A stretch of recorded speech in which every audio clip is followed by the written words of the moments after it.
Haleluya. Nah, jadi dalam hal ini kita melihat bahwasanya kalau kita menerima Yesus, kalau kita selamat, kalau kita lahir baru, seperti KKR semalam.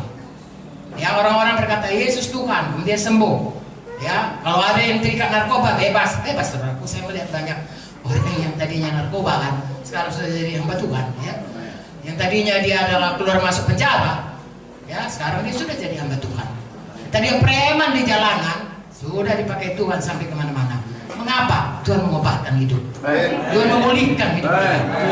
Nah, itulah yang seharusnya terjadi. Sebab kalau hanya mengampuni dosa, Tuhan hanya mengampuni dosa, maka berarti begitu kita selamat sudah diampuni dosa, dan tidak ada lagi yang harus kita lakukan kecuali bersyukur mengampuni dosa. Sebenarnya kita mati aja lah terus.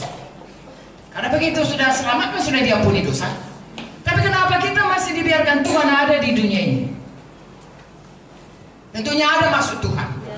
Apalagi di dunia ini bukannya enak kali ya kan, kalau dilihat cerita dari kita lebih enak di sorga kan.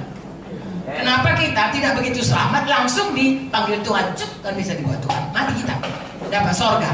Karena ada maksud Tuhan dalam hidup kita, ada rencana Tuhan, dan itulah yang harus kita temukan dan harus kita kejar dan harus kita penuhi. Kalau tidak, saudaraku, sayang. Ya, 70 tahun, 80 tahun Tuhan berkata kepada manusia, ya, kalau bisa lebih lagi, saudaraku, ada yang sebelum itu, tapi seberapapun itu, apalagi kalau Tuhan Yesus datang, kita bertanggung jawab untuk memakai hidup kita, menyampaikan maksud Tuhan bagi kita, pribadi lepas pribadi. Amin. Haleluya. Secara keseluruhan, kita sebagai gereja Tuhan ada rencana Tuhan. Secara pribadi pun ada rencana Tuhan. Secara keluarga pun ada rencana Tuhan. Dan untuk itu, sebelum kita menemukan itu, saudaraku, janganlah berhenti di distraksi seperti halnya Hawa ini dengan keinginan-keinginannya, sehingga dia lupa apa sebenarnya rencana Tuhan dalam hidupnya. Rencana Tuhan dalam hidupnya adalah untuk hidup kekal bersama Tuhan, tetapi dalam kepatuhan mutlak. Tapi dia lupa itu, lalu dia dengarkan. Kita pun sekarang ini bisa begitu.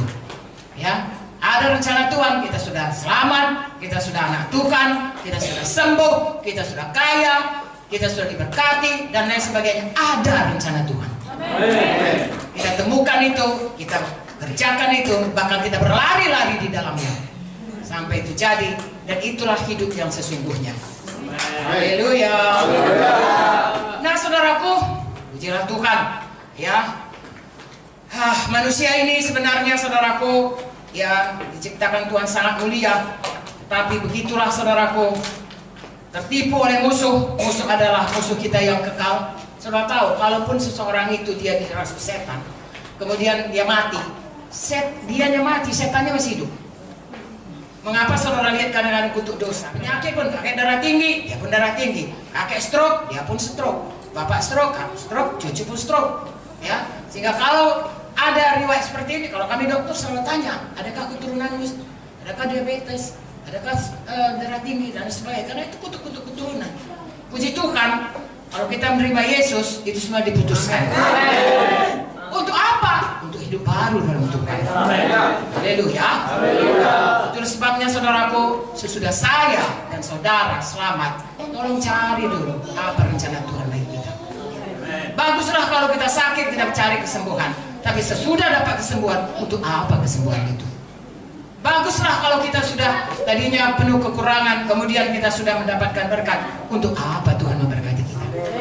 Ya, ada maksud Tuhan yang jauh lebih indah dari sekadar hanya sehat, keberkatan, bebas. Sebab 1 Korintus 15:19 berkata, kalau hanya itu saja pengharapan kita, kita adalah orang yang paling malang. Karena itu sementara saja, akan lenyap selama-lamanya. Ada hal-hal yang Tuhan mau jadi kepada kita, Tuhan rencanakan bagi kita. Semua kita, tidak ada terkecuali, ya. Supaya itu kita genapi, dan kelak, saudaraku, saudara bisa memerintah 10 kota, 5 kota, jadi bupati, jadi gubernur, saudaraku, kekal selama-lamanya. Dan itu bukan setahun, bukan 5 tahun sekali, ada pemilu, saudaraku, ya. Tidak ada yang bisa mengambilnya dari kita, dan itu kita dapatkan selama kita di dunia ini, mematuhi Tuhan, mempercayai dan melakukan apa yang dikatakan Tuhan bagi kita. Haleluya. Jadi saya dan saudara sekarang ini saya akan sampaikan ini secara umum. Bahwasanya seumur hidup kita harus menyangkal diri.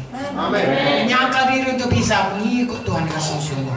Hukum pertama, mengasihi Tuhan dengan segenap hati, segenap jiwa, segenap akal budi, segenap kuat kita, dan mengasihi sesama. Mudah mengatakannya, nggak sampai 1 menit. Melakukannya seumur hidup. Ya, tiap-tiap hari. Ya. Yang dikatakan Lukas 9:23, menyangkal diri, mengangkat salib, mengikut aku setiap minggu, setiap hari kebaktian, enggak, setiap hari. Bukan hanya setiap hari, setiap saat sebenarnya. Setiap saat saya dan saudara harus seperti carang yang lengket kepada Tuhan. Supaya bisa semua zat-zat dari Tuhan itu mengalir kepada kita, kebenarannya, kasihnya, kuasanya, kehidupannya, ya, ke seluruh kodratnya Tuhan itu bisa mengalir kepada kita, dan dari situlah kita bisa mengeluarkan buah.